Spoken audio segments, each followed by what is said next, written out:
अस्सलाम वालेकुम सर। वालेकुम सलाम। मेरा सवाल है कि जब हम तरावियाँ पढ़ते हैं तो हम तकबीर क्यों नहीं करते? तरावियों में कोई तकबीर नहीं होती।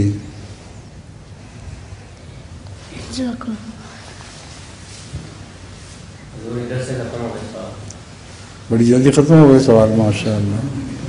अब 2 गुलाटिए हमारे पड़े हुए हैं। रशीद साहब, आप इजाज़त दे रहे हैं इनको, हयात साहब को? हैं?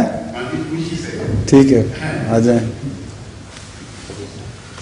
औरतों का पूछ ले पहले। औरतों की तरफ से सवाल है कोई? ख़वातीन की तरफ से कोई सवाल है? वालेकुम सलाम।